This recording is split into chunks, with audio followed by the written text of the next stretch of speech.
बिस्मिल्लाहिर्रहमानिर्रहीम। अस्सलाम वालेकुम स्टूडेंट्स। आज हम एक्सरसाइज 3.1 का क्वेश्चन नंबर 1 करेंगे। क्वेश्चन नंबर 1 है हमारे पास, classify the following quantities as scalars और वेक्टर्स। ठीक है, जो हमारे पास क्वांटिटीज गिवन है हमने इसको क्लासीफाई करना है कि ये हमारे पास वेदर स्केलर हैं या फिर वेक्टर हैं। ठीक है, ओके। स्केलर क्वांटिटीज हमारे पास वो क्वांटिटीज होती हैं जिनका मैग्नीट्यूड होता है। ठीक है, क्वांटिटीज हमारे पास दो किस्म की होती है। क्वांटिटीज एक होती है स्केलर, ठीक है, और एक होती है वेक्टर। स्केलर वो होती है जिसका मैग्नीट्यूड होता है, ठीक है, और वेक्टर वो क्वांटिटी होती है जिसमें मैग्नीट्यूड तो होता ही है बट उसमें उसकी डायरेक्शन भी गिवन होती है। ठीक है, उससे हमें डिफाइन करने के लिए उसकी डायरेक्शन की भी ज़रूरत पड़ती है। मैग्नीट्यूड क्या होता है? मैग्नीट्यूड नंबर होता है, जैसे कि हम कहते हैं कि 55 kg हमारे पास मास है, या फिर 4 मीटर की हमारे पास जो है वो लेंथ होगी। ठीक है, इस तरह की जो चीज़ें होती हैं जैसे नंबर्स में हम शो करते हैं वो हमारे पास स्केलर्स होती हैं। ठीक है, वेक्टर हमारे पास क्या होती हैं? वेक्टर वो क्वांटिटीज़ होती हैं जिसमें डायरेक्शन की ज़रूरत होती है। जैसे फॉर एग्ज़ाम्पल हम कहते हैं कि 44 माइल पर आवर की स्पीड से जो है वो विंड यानी कि हवा चल रही है किस डायरेक्शन में? नॉर्थ ईस्ट में। ठीक है, नॉर्थ ईस्ट में चल रही है, तो इसमें हमें क्या ज़रूरत पड़ी है? इसमें मैग्नीट्यूड के साथ हमें उसकी डायरेक्शन की भी ज़रूरत पड़ी है। ठीक है, तब जाके एक वेक्टर क्वांटिटी बनी है। तो फर्स्ट है हमारे पास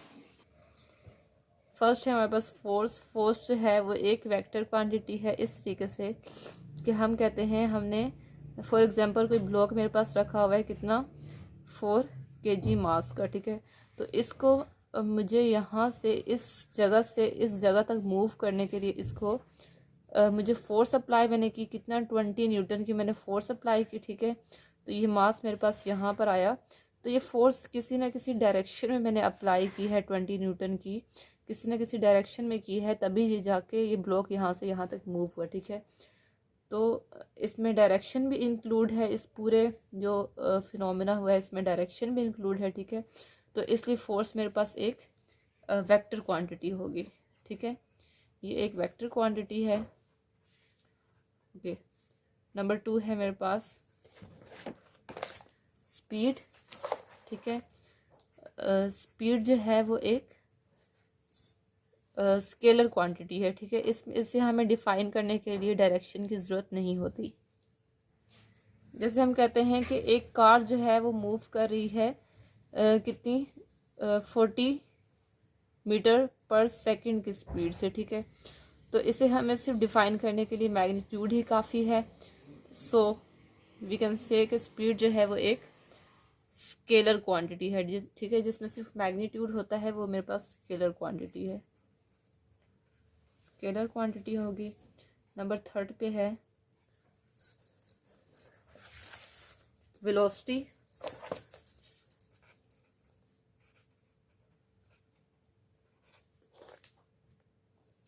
ओके, एक और चीज़ भी है कि हमने फिजिक्स में इनके फॉर्मूले पढ़े हैं, जैसे कि स्पीड जो है उसका फॉर्मूला होता है डिस्टेंस अपॉन टाइम। ठीक है, कि एक चीज़ जो है वो कितने टाइम में कितना डिस्टेंस कवर करती है। ठीक है, कितने टाइम में कितना डिस्टेंस कवर करती है, तो वो मेरे पास स्पीड बनता है।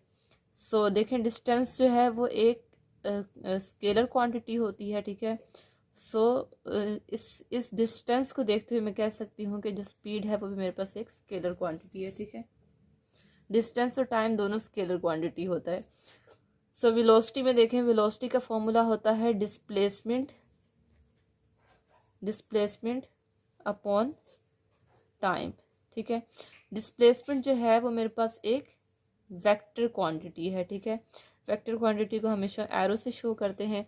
सो डिस्प्लेसमेंट को देखते हुए मैं कह सकती हूँ कि जो वेलोसिटी है वो डिस्प्लेसमेंट से मतलब कि बना है। ठीक है, डिस्प्लेसमेंट अपॉन टाइम का फॉर्मूला अगर है तो वो वेलोसिटी होता है। सो वेलोसिटी मेरे पास एक वेक्टर क्वांटिटी है। अच्छा, डिस्टेंस और डिस्प्लेसमेंट में क्या फ़र्क है? देखें, एक बंदा यहाँ से मूव करता है, फॉर एग्जांपल उसने अपने फ्रेंड के घर जाना है, तो वो मूव करता करता अपने फ्रेंड के घर पहुंचता है, ठीक है।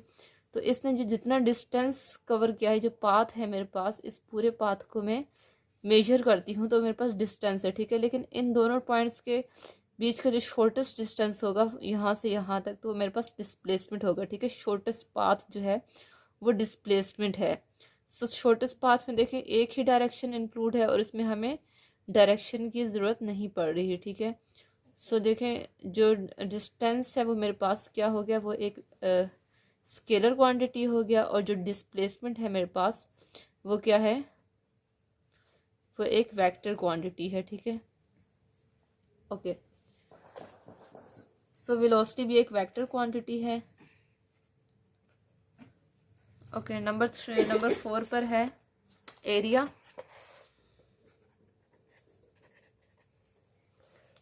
एरिया को हम डिफाइन करेंगे, इस एक स्केलर क्वांटिटी है, क्योंकि अगर मैं किसी लॉन या किसी गार्डन का अगर मैं एरिया डिफाइन करती हूँ तो मैं कहती हूँ कि जो इसका एरिया है वो है 40 मीटर स्क्वायर, ठीक है। एरिया जो होता है वो मीटर स्क्वायर में मेरे पास शो होता है, ठीक है। सो इसे डिफाइन करने के लिए मुझे किसी डायरेक्शन की ज़रूरत नहीं पड़ रही, ठीक है। सो एरिया एक तरह से मेरे पास स्केलर क्वांटिटी हो गया, क्योंकि इसे डिफाइन करने के लिए मुझे डायरेक्शन की ज़रूरत नहीं पड़ रही है, ठीक है। अगर आप मीटर को भी देखते हैं तो मीटर जो है वो लेंथ को कहते हैं। सो लेंथ जो है वो स्केलर क्वांटिटी होती है। ओके, नंबर 5 पर है एक्सेलरेशन।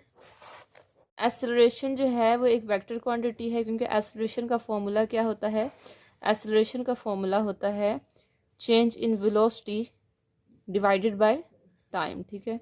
सो वेलोसिटी मेरे पास एक वेक्टर क्वांटिटी है, सो एक्सेलरेशन भी मेरे पास एक वेक्टर क्वांटिटी हो गया, ठीक है। ठीक, ओके। नेक्स्ट है मेरे पास वर्क। ओके, नेक्स्ट है मेरे पास वर्क जो है वो एक स्केलर क्वांटिटी है। फॉर एग्जांपल मैंने वर्क किया है कितना, 40 जाउल का, ठीक है। तो इसको मुझे डिफाइन करने के लिए किसी डायरेक्शन की ज़रूरत नहीं पड़ रही। एक और तरीके से अगर हम देखें तो वर्क का फॉर्मूला होता है फोर्स और डिस्प्लेसमेंट का डॉट प्रोडक्ट, ठीक है। जो डॉट प्रोडक्ट होते हैं वो मेरे पास डॉट प्रोडक्ट्स होते हैं, तो उसे हम कहते हैं ये स्केलर क्वांटिटीज हैं, ठीक है। अगर वो क्रॉस प्रोडक्ट होता तो हम उसे कहते हैं कि वेक्टर क्वांटिटी है, ठीक है। सो वर्क मेरे पास एक तरीके से स्केलर क्वांटिटी होगी। ओके, नेक्स्ट है वॉल्यूम, ठीक है। जिस तरीके से एरिया जो है वो स्केलर क्वांटिटी है, तो सेम मेरे पास वॉल्यूम जो है, वॉल्यूम किस तरीके से हम लिखते हैं 40 मीटर क्यूब, ठीक है। इसमें क्यूब शामिल हो जाता है, यानी कि 3 डायमेंशन होता है ये। सो मीटर जो है वो लेंथ को डिफाइन करता है, लेंथ एक स्केलर क्वांटिटी है। सो वॉल्यूम भी जो होगी वो मेरे पास एक स्केलर क्वांटिटी होगी, ठीक है।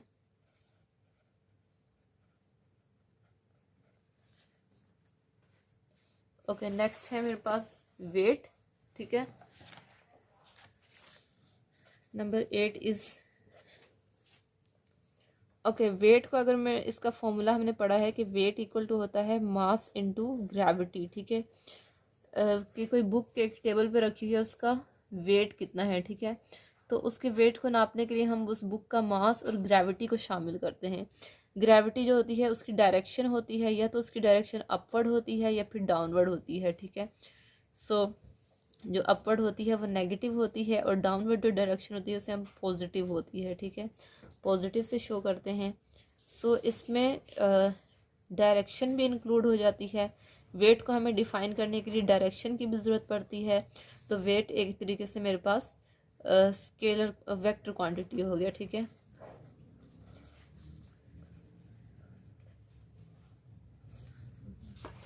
ओके, नेक्स्ट इज मास, ठीक है। मास जो है वो मेरे पास स्केलर क्वांटिटी है, ठीक है। क्योंकि मास फॉर एग्जांपल किसी चीज़ का मास है 4 kg, ठीक है।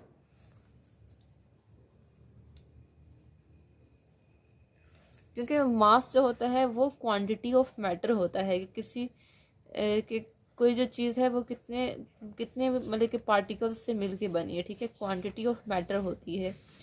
इसके लिए हमें इसे डिफाइन करने के लिए किसी डायरेक्शन की हमें ज़रूरत नहीं होती। जिस तरीके से वेट में हमें डायरेक्शन की ज़रूरत होती है, सो मास में हमें डायरेक्शन की ज़रूरत नहीं होती। सो मास एक स्केलर क्वांटिटी हो गया, ठीक है, ये मेरे पास एक स्केलर क्वांटिटी है, ठीक है स्टूडेंट्स।